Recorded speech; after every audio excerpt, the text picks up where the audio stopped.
Kasalanan ko bang mayroong SMNI para hindi mabayaran? At pagkatapos itong salot na CPP-NPA na marami pinatay ng mga members ko, ministro, at iba pang mga inosenteng Pilipino for 54 years ay magsasalita ng katotohanan na hindi natatakot. Ngayon kami ang tinatakot ninyo, nililigwak ninyo. Anong klase kayo? Kung hindi kayo tatayo ngayon, mga kababayan ko, sapagkat ako'y living dead na, wala nang kwenta itong buhay ko, iaalay ko ito sa bansang Pilipinas. Ako ang mamumuno upang tayo ay magkaroon ng kalayaang muli. Unang-una sa akin, sa aking kababayan, sa Kingdom Nation, sa aking mga leaders na papatayin din, at sa lahat ng Pilipino nagmamahal ng kalayaan. Tatayo ako! At ako ang mamumuno sa bansa ito para sa katwiran at takot sa Diyos, para ibalik ang ating kalayaan at ang ating kaligtasan mula sa kamay ng mga banyaga na pinakamatyan ni Rizal, nila Bonifacio. Gayon ang panahon ng pagtayo. Ayaw ko pong gawin ito. Hindi ako politiko. Ang misyon ko ay isang pastor, isang alagad ng Diyos. Appointed son, magligtas ng kaluluwa. Ngunit hindi nyo kinilala yon. At ngayon sinisikil ninyo ang aming kalayaan na ma-enjoy namin ang labor namin for 38 years. Blood, sweat, and tears. Ang gabi ginagawa naming araw. Hindi kami nagmolestiyan ng ibang tao. Lumago ang bansang Kariyan. Ngayon, you are envying and jealousy.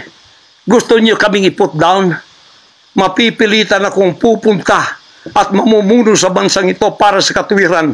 Sasabihin ko sa inyo, pag ito'y kalooban ng Diyos, gagawin ko. Ngayon din, sapagkat ang buhay ko ay wala ng kwenta. Papatayin din naman nila ako. Ngayon, tatayo na ako para sa kalayaan nating lahat. Mahal kong mga kababayan, ito po ang mahalagang mensahe ko sa inyo sa mga sandaling ito. Hindi ko po uurungan ang sinumang gumagapi sa bansa ko at sa aking kalayaan na ako mismo nagtatago sa aking sariling bansa within 74 years. Hindi po nangyari ito ngayon lang. Pangulong Bongbong Marcos, akala ko matuwid ka na tao. Ikaw, First Lady, akala ko matuwid kang tao. Totoo ba yung ginagawa ninyo riyan na meron kayong mga sex orgies at meron kayong mga drug session na nagliligwak kayo ng drug, sumisingot kayo ng drug habang nagsesek orgies kayo? Totoo ba ito? Totoo bang kayo ay may mga session ng nagarkila kayo ng mga voodoo expert from Africa, pagkatapos mga witchcraft sa India, at ang inyong session Martes, at pagkatapos Biyernes dyan sa Malacanang upang inyong aswagin i-witchcraft ako, Vice President Sara at Pangulong Digong at ang lahat ng tutol sa inyong paglilingkod.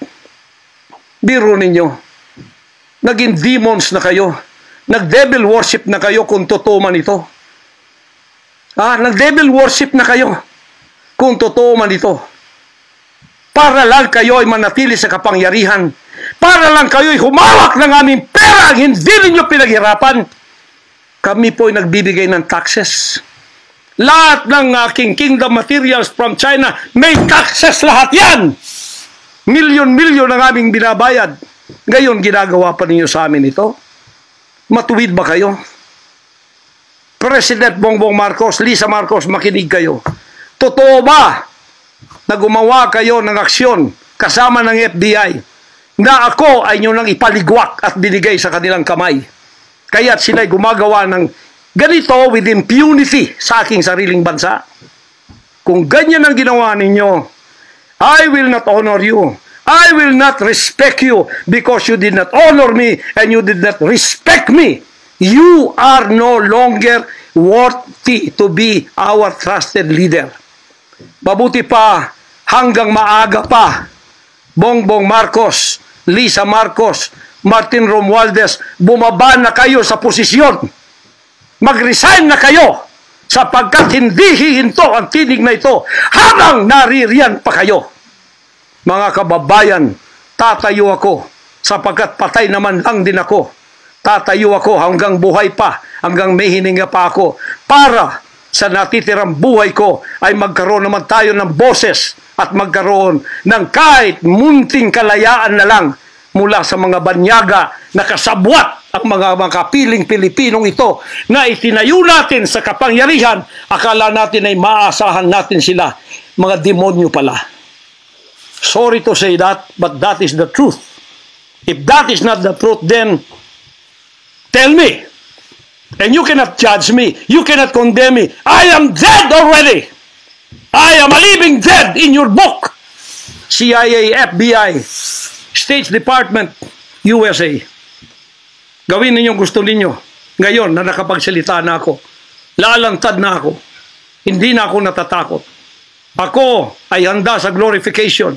Kung ang glorification ko ay mangyayari maging glorified body ako, hindi ko tatablan ng bala. O kaya, tatablan pa ako sapagkat hindi pa nangyari yun. Handa na akong humarap sa mga bala ninyo. Basta't ito ay nasabi ko na sa social media. Huwag ninyong ligwakin ito para sa bansang Pilipinas ito. Mahal ko po kayong lahat. Pagpalain natin ang ating bansang Pilipinas. Pagpalain tayo ng ating buting Diyos. Pagpalain at ipigay natin ang lahat ng kapangyarihan sa Kanya. At tandaan ninyo ito. Hindi mananaig ang kadiliman sa bansang ito habang may boses na ganito. Sumunod po kayong lahat at tayo ay magkaisa ngayon para itaas ang bandila ng kalayaan ng ating bansang ibinigay ni Rizal ang kanyang dugo. Ibinigay ng ating mga heroes ang kanyang dugo. Ngayon, itong mga slaves na to ay hawak ang liig nila ng mga banyaga at tayo ay ipinagbili na sa kanila. Hindi ako papayag hanggang ako'y may buhay at hilinga. Total, patay naman din ako sa inyong libro. Okay na ako sa buhay ko. Masaya na ako. Meron na akong accomplishment. Handang-handa naman ako pumunta ng langit noon pa. 50 years ago, I was ready to go to heaven because I have been there thousands of times and I saw my mansion there. Nandito lang ako para sa aking bansang Pilipinas, para sa kaligtasan ng mga kaluluwa sa buong sanlibutan. Yun lang ang dahilan kung bakit ako naririto. Pero natatakot mamatay? Hindi po. Sapagkat ako'y nasa Kanya at siya'y nasa akin.